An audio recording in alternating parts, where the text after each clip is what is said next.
개연성과 필연성이라는 제목을 가지고 함께 말씀을 나누도록 하겠습니다. 이 두 개연성과 필연성이라는 단어는 아마 여러분들이 잘 아시는 단어일 겁니다. 단순히 확률적인 부분에서 이 단어들을 설명하자면 필연성은 100% 이루어지는 일에 대한 뜻이고요. 개연성은 한 80% 정도의 가능성을 가지고 아마 이렇게 될 것이다 라는 가능성을 품고 있는 단어입니다. 예를 들어서 제가 지금 이제 교정을 하고 있는데, 교정을 시작하면 이가 아프다 라는 것은 필연성입니다. 교정을 시작하면 아플까 안 아플까 라는 걸 굳이 고민할 필요 없이 그건 당연한 원인과 결과에 따른 100%의 필연성을 가진 그런 현실성을 띠고 있습니다. 그러나 개연성이라는 단어는 사실 우리가 현실에서 잘 쓰지 않는 단어입니다. 개연성이라는 단어 자체가 문학적인 용어이고요. 예를 들어서 사건을 수사할 때 이렇게 아마 이렇게 될 것이다 라는 수사를 할 때 쓰지만, 보통은 우리가 영화나 소설 같은 거를 볼 때 그 일의 내용들을 보면서 아마 이렇게 될 것이다, 충분히 그렇게 될 가능성이 있다, 또는 현실에서 있을 법한 일이다, 현실에 근접한 일이다 라는 그런 가능성을 가지고 우리는 개연성이라는 단어를 설명할 수가 있습니다.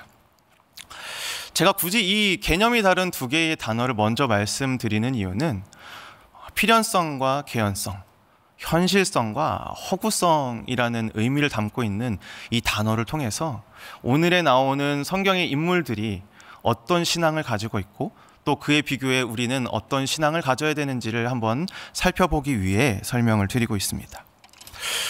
오늘 지금 우리는 이제 사무엘서를 통해서 하나님께서 당신의 계획을 이루어 가시기 위해 이스라엘이라는 나라를 일으키시고 이스라엘이라는 나라를 세워 가시는 그런 하나님의 역사를 우리가 성경을 통해서 함께 지금 보고 있습니다.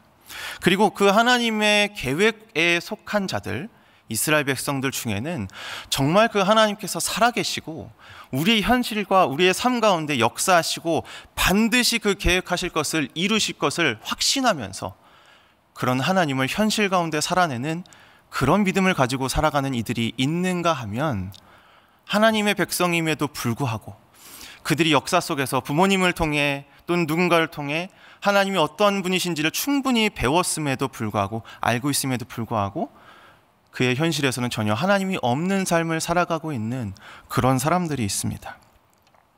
하나님이 살아계시고 하나님이 우리를 도와주실지도 모른다. 그래서 보통 그런 사람들은 어려울 때, 힘들 때마다 하나님을 찾죠. 그러나 실상 그의 현실에서는 정말 하나님이 살아계신지 믿는가 의심될 정도로 하나님이 없는 현실을 살아가고 있다라는 겁니다. 그럼 우리는 이 두 가지의 모습을 놓고서 한번 생각해 보길 원합니다. 여러분들은 과연 하나님이 진짜 반드시 내 삶 가운데 이루어 주실 것을, 일하실 것을 믿고 하나님을 현실 가운데 살아내는 그런 필연성의 신앙을 살아가십니까? 아니면 믿음이 있는 것처럼 살아가지만 나 혼자 그 현실을 살아가면서 그냥 그저 하나님을 허구에 모셔둔 채 내 욕심을 채워가는, 나 혼자 살아가는 그런 개연성의 신앙을 살아가고 계십니까?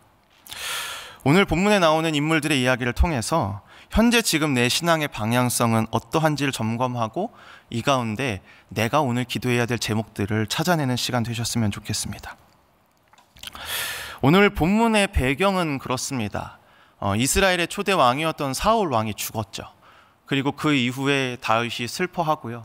또 하나님의 말씀에 따라 유다족 속에 살고 있는 헤브론이라는 성읍으로 이동하여서 거기에 정착해서 살게 됩니다. 그리고 그곳에서 유다 백성들의 그 기름 부음을 받아서 유다 족속의 왕으로 세움을 받고 그곳에서 왕이 되어 살아갑니다. 그러나 기억하실 것은 유다 족속, 유다 지파의 왕입니다. 이스라엘 몇 개의 지파가 있죠? 12개의 지파가 있죠. 그 중에 한 지파의 왕으로 살아가고 있고요. 그리고 사울의 아들이었던 이스보셋과 그리고 사울 시대의 군사령관으로 있었던 아브넬이라는 한 장군이 둘이서, 아브넬이 이스보셋의 그 권력을 뒤에서 조종하면서 이 유다 지파를 제외한, 유다 족속을 제외한 나머지 11개의 온 이스라엘을 다스리고 있었습니다. 그러니까 이렇게 지금 이스라엘은 두 개의 권력구도, 두 개의 왕국이 존재했던 것이죠. 다윗의 왕국과 여전히 사울 왕가의 왕국이었던 겁니다. 이 두 세력 간의 전쟁이 계속됐습니다. 집안 싸움이기도 합니다. 이 전쟁이 계속되는 가운데 성경에서는 뭐라고 얘기하냐면 지속되는 가운데 다윗의 집은 점점 강해지고 사울의 집은 점점 약해지고 있다라고 설명합니다. 심지어 이제 어제까지의 본문의 말씀을 살펴보면 이스보셋 왕과 아브넬이라고 하는 그 사울 왕가의 군 사령관이 점점 갈등을 일으키면서 사이가 멀어지게 되고 결국은 아브넬이 사울 왕국을 포기하고 다윗 왕국에게 힘을 실어서 다윗을 온 이스라엘의 지도자로 삼으려고 하는 그런 협상을 벌여가는 그런 본문을 우리가 어제 말씀에서 확인을 해볼 수가 있습니다. 그리고 오늘로 이어지는 17절과 18절의 말씀을 우리 같이 한번 확인을 해보도록 하겠습니다. 17절과 18절 말씀 제가 읽겠습니다. 아브넬이 이스라엘 장로들에게 말하여 이르되 너희가 여러 번 다윗을 너희의 임금으로 세우기를 구하였으니 이제 그대로 하라. 여호와께서 이미 다윗에 대하여 말씀하시기를 내가 내 종 다윗의 손으로 내 백성 이스라엘을 구원하여 블레셋 사람의 손과 모든 대적의 손에서 벗어나게 하리라 하셨음이니라 하고, 이미 지금 아브넬을 제외하고 11개의 지파의 그 장로들, 그러니까 지금 온 지파의 장로들이 다윗을 왕으로 세우자고 여러 번 요청을 했던 것 같습니다. 그런데 이 아브넬의 권력이 어찌나 셌던지 그런 장로들의 의견들을 무시하고 여전히 지금 사울 왕가를 섬기고 있었죠. 그러나 이제 아브넬이 그 이제 요청을 받아들이면서 이제 때가 되었으니 그 요구했던 것들을 실천하라라고 이야기를 합니다. 그리고 이스라엘의 정치적인 그 상황들이 이미 지금 사울에서 다윗에게로 기울어지고 있는 걸 인정한 거죠. 그러면서 무슨 이야기를 하냐면 하나님의 말씀이라라고 이야기를 하면서 자신이 이렇게 행동한 근거에 대해서 설명을 하기 시작합니다. 18절 중반부터 다시 보시면 내가 내 종 다윗의 손으로 내 백성 이스라엘을 구원하여 블레셋 사람의 손과 모든 대적의 손에서 벗어나게 하리라 하셨습니다. 지금 하나님의 말씀이라고 하면서 인용하고 있는 이 아브넬, 근데 정작 중요한 이 하나님의 말씀이 이전에 언급된 적 없는 하나님의 말씀이라는 겁니다. 하나님은 이런 말씀을 하신 적이 없다라는 거죠. 오히려 하나님께서 사울을 처음에 왕으로 세우실 때에 사무엘에게 하셨던 말씀이에요. 다시 말해 이 말은 다윗에게 하나님은 이 말씀을 하신 적이 없다라는 겁니다.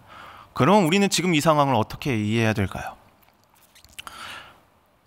사울 왕가의 2인자로서 또는 실질적인 권력자로서 그곳을 다스리고 있던 이 아브넬이 이제는 사울 왕가를 저버리고 다윗을 이스라엘의 왕으로 세우려고 하는, 어떻게 보면 정치적인 자신의 허물을 덮기 위해서 하나님의 말씀을 빙자하여 인용하고 있는 겁니다. 자신은 하나님의 말씀을 따르는 사람이기 때문에 나는 이렇게 행동합니다 라고 뭔가 정당성 있게 얘기하는 것 같지만 실상 그 하나님의 말씀은 실존하지 않는 이 아브넬이 꾸며낸 이야기라는 것이죠. 근데 사실 우리가 오늘의 본문만 놓고 본다면 이 만들어낸 아브넬의 이야기 속에서 아브넬이 어떤 꿍꿍이, 어떤 속내를 가지고 있는지 우리는 알 수가 없습니다. 사실 하나님은 사울을 통해서 이스라엘 백성들을 구원하시고 블레셋이라고 하는 그 이웃의 적군들을 몰아내시고, 그런데 그 사울의 왕위를 이어서 다윗을 하나님께서 왕으로 삼으셨을 때 다윗에게 그 말씀이 계승된다라고 생각해 볼 수도 있는 문제입니다. 그런데 중요한 건 사무엘서의 성경 기자는 이미 앞에서 이 아브넬이 어떤 마음을 가지고 있는지에 대해서 우리에게 충분히 설명을 하고 있습니다. 앞서 말씀드렸듯이 3장 1절부터는 이미 지금 이스라엘의 정세가 다윗의 집은 강해지고 사울의 집이 약해지고 있다라고 설명을 하고 있고, 또 그 약해지고 있는 사울의 집안에서는 이스보셋과 아브넬의 갈등이 일어나고 있으며, 이미 이 12절, 16절까지의 말씀에서는 아브넬이 다윗을 왕으로 삼기 위해 지금 전령을 보내서 다윗과 협상을 벌이고 그 협상을 진행하고 있는 장면에 대해서 이야기를 하고 있습니다. 그걸 보고서 오늘 본문으로 넘어왔을 때 우리는 아브넬이 지금 하나님의 말씀을 통해서 자신이 이렇다라고 이야기를 하고 있지만 실상 지금 하나님의 말씀을 인용하고 있는 이 아브넬의 속내는 자신의 정치적인 허물을 덮고 자신의 그런 행보에 정당성을 부여하기 위해서 하나님의 말씀을 이용하고 있다라는 그런 검은 속내를 우리가 발견할 수 있게 되는 것이죠. 이미 지금 아브넬은 전령을 통해서 한 차례 다윗을 온 이스라엘의 왕으로 삼겠다라고 하는 그 협상을 이미 진행을 했고요. 그래서 오늘 본문에서는 아브넬이 실제로 방문을 하게 되었을 때 이 다윗이 아브넬과 그와 함께 온 이들을 환영하면서 잔치를 베풀고, 또 다윗을 온 이스라엘의 왕으로 삼겠다라고 하는 이 언약을 아주 평화롭게 체결한 다음에 그 다음에 아브넬이 다시 평화롭게 돌아가게 되는 그런 말씀을 21절까지 담고 있습니다. 그런데 한편 아브넬이 그렇게 평화롭게 언약을 잘 체결하고 돌아갔을 때 이 지금 다윗의 명령에 따라서 전쟁터에 나가 있던 요압 장군이 복귀를 하게 됩니다. 근데 이 요압은 어떤 장군이냐면 다윗 왕가의 2인자였고요. 그는 이전에 사울의 왕가와 계속 집안 싸움을, 그 전쟁을 하던 중에 자신의 친동생을 아브넬 장군에게 죽임을 당하게 되는 그런 아픈 그런 기억을 가지고 있습니다. 그러니까 요압이 아브넬에게 좋은 기억을 가지고 있을 리가 없죠. 복수심에 불타고 있었을 겁니다. 그래서 이 돌아온 요압이 아브넬이 이렇게 협상을 잘하고 돌아갔다라는 소식을 듣게 되고 다윗에게 쫓아가서 아브넬이 지금 정상적으로 저러는 게 아니라 무슨 꿍꿍이가 있는 겁니다 라고 이야기를 한 다음에 지금 돌아가고 있는 아브넬에게 전령을 보냅니다. 지금 다윗이 당신과 더 추가적으로 의논할 것이 있습니다 라고 의견을 전하게 됩니다. 그럼 당연히 아브넬은 돌아오겠죠. 그리고 오늘은 26절까지지만 이어지는 이제 27절의 본문에는 그렇게 돌아온 아브넬을 요압이 아주 비참하게 죽이는 장면에 대해서 나오게 됩니다. 세상적인 시점에서 아브넬이라고 하는 사람을 바라본다면 뛰어난 업적을 가진 군인일 수도 있고요. 뛰어난 수완과 또는 정치를 잘하는 정치인, 그리고 협상을 잘하는 협상가처럼 보일 수가 있습니다. 먼저는 사울 왕가의 2인자로서 군사령관이라는 직책이 그걸 말해주고 있고, 또 아까 말씀드렸듯이 이스라엘의 온 장로들의 의견을 무시한 채 자신의 의지와 주장대로 그 정치적인 세력들을 이끌고 갈 만한 그런 능력이 있는 정치인이었고, 또 자신이 원한 대로 이제는 사울을 왕으로 세우기 위해서 자신의 마음대로 또한 다윗의 입맛에 맞는 대로 그 협상을 진행할 수 있는 그런 협상가라고 생각을 해볼 수가 있습니다. 어떻게 보면 굉장히 능력 있고 또 비중 있는 인물인 것이죠. 그러나 이 아브넬이 간과한 것이 있다면 이스라엘의 진짜 왕이신, 또 세상의 주인이신 하나님을 단지 그냥 자신의 정치적인 상황에 이용을 하기 위해 사용을 했을 뿐 그런 하나님이 실제가 되는 삶을 살지는 못했다라는 겁니다. 사울이 죽은 이후에 자신의 권력을 유지하기 위해서, 자신의 뜻대로 살아가기 위해서 이스보셋을 사용했고, 또 이스라엘의 장로들을 이용하고, 지금은 다윗을 이용하고 있고, 또 하나님을 이용할 뿐이었던 이 아브넬은 결국은 너무나도 허무하게 자신의 쌓아놓은 것들을 누리지도 못한 채 허무하게 요압의 손에 비참한 죽음을 맞이하게 됩니다. 사울의 왕권에서 다윗의 왕권으로 넘어가는 그런 정치적인 판도는 읽었을지 모르겠지만, 다윗의 손으로 이스라엘 백성들을 구원하시려고 하는 그 이스라엘 백성을 향한 하나님의 뜻과 계획은 알지도 못했고 믿지도 못했다라는 것이죠. 그저 자신의 인생을 위해 머리 쓰면서 아둥바둥 살아가고, 오로지 그의 선택 가운데는 자신의 인생만을 위한 선택이 있었고, 그렇게 살다가 자신이 뿌린 복수의 씨앗으로 인해 죽임을 당한 것이 오늘 본문에 나오는 아브넬의 인생이었다라는 겁니다. 그런데 한편으로 아브넬뿐만이 아니라 오늘 지금 함께 평화롭게 이 협상을 체결하고 있는 다윗에게도 분명 같은 실수가 있었습니다. 아브넬이 처음에 협상을 요청해 왔을 때 다윗이 그럼 내가 왕이 될 테니까 대신에 내가 한 가지 요구를 할 테니까 네가 이걸 들어주면 내가 너의 요구대로 온 이스라엘의 왕이 되어주겠다 라고 하는데, 그 요구가 무엇이었냐면 예전 자신의 아내였던 미갈을 다시 데리고 와라 라는 요청이었습니다.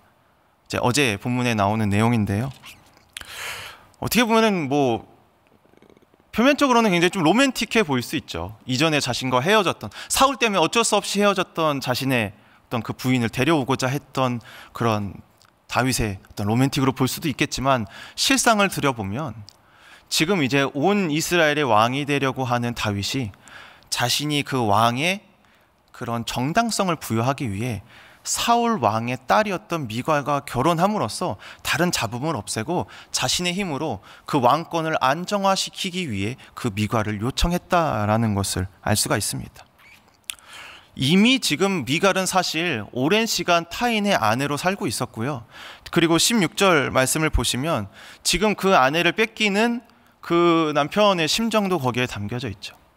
그때 그 협상을 위해서 요청했던 다윗의 선택에는 그저 아름다운 이유가 있었던 것도 아니고, 더더욱이 거기에는 하나님의 뜻도 없이 자신의 욕심과 자신의 왕권을 위한 선택만이 있었을 뿐이었습니다. 그렇게 다윗은 하나님의 일하심을 기다리지도 못하고 옳지 못한 방법으로 협상을 진행을 해서 결국은 그 협상을 잘 맺게 되는 그 장면, 그래서 그와 함께 잔치를 베풀고 기뻐하는 장면이 오늘 본문 20절과 21절의 말씀인 것이죠. 아브넬도 다윗도 둘 다 정치적으로 자신의 이익을 챙기기 위해서 하나님의 뜻이 배제된 선택을 하게 됩니다. 그러나 다윗이 아브넬과 달랐던 것이 있습니다. 무엇이냐면, 아브넬은 그냥 믿음이 있는 것처럼 살아갔지만 결국은 내 욕심을 채우기 위해 현실 속에, 아니 하나님은 허구에 둔 채 나 혼자 현실을 살아가는 사람이었다면, 다윗은 지금 비록 실수했고 또 분명 하나님을 위한 선택이 아닌 자신의 욕심을 위한 선택이었지만, 분명 우리는 시편과 다른 여러 말씀과 구약의 성경을 통해 알 수 있듯이 다윗의 그 인생의 큰 줄기와 방향은 하나님을 향해 있었다라는 겁니다. 다윗은 하나님을 현실 속에 살아내며 하나님과 함께 살아갈 수 있었던 사람이었다는 것이죠. 다윗이 인생 말미에 쓴 시편 37편에 이런 구절이 있습니다. 시편 37편 23절과 24절 말씀인데요, 이 두 구절의 말씀 우리 같이 한 목소리로 읽었으면 좋겠습니다. 함께 읽겠습니다. 여호와께서 사람의 걸음을 정하시고 그의 길을 기뻐하시나니 그는 넘어지나 아주 엎드러지지 아니함은 여호와께서 그의 손으로 붙드심이로다. 아멘. 하나님께서 당신의 뜻대로 살아가는 사람의 그 걸음걸음마다, 그 선택의 순간순간마다 하나님께서 간섭하시고 개입하시고 하나님은 그 길을 기뻐하신다. 또 그 하나님의 뜻대로 살아가는 사람이 때로는 환난이나 시험이나 유혹의 상황 가운데 빠져 있을 때, 때로는 유혹에 넘어가고 때로는 시험에 넘어갈 때도 있겠지만, 하나님은 그가 결코 그대로 멸망하도록 내버려 두지 않으시고 끝까지 그를 붙드신다라는 겁니다. 다윗이 이 인생의 말미에 이러한 고백을 할 수 있었던 이유가 무엇이겠습니까? 본인이 그러한 삶을 살았기 때문이겠죠. 이스라엘을 통해서, 아니 살아계신 하나님께서 반드시 그렇게 하실 것이다 라는 그런 하나님의 필연성과 실현적으로 하나님께서 현실 가운데 일하실 것을 분명히 믿었고, 그런 하나님을 향해 인생의 방향을 정해서 순간순간마다 하나님을 위한 선택으로 하나님을 향한 걸음걸음으로 살아왔기 때문입니다. 다윗의 선택과 다윗의 걸음에는 하나님이 함께 하셨다라는 것이죠. 그리고 그렇게 살다 보니, 그렇게 한 걸음 한 걸음 그렇게 하루하루를 살아오다 보니, 돌아보니 나의 걸음걸음마다 하나님께서 인도하시고 함께 하시며, 내가 비록 이렇게 실패하고 넘어지고 쓰러질 때도 있었지만 그때마다 나를 붙드시는 하나님을 경험했음을 다윗은 지금 이야기하고 있다라는 겁니다. 여러분, 우리 성도 여러분들께서는 오늘 하루 어떤 신앙으로 살아가기를 원하십니까?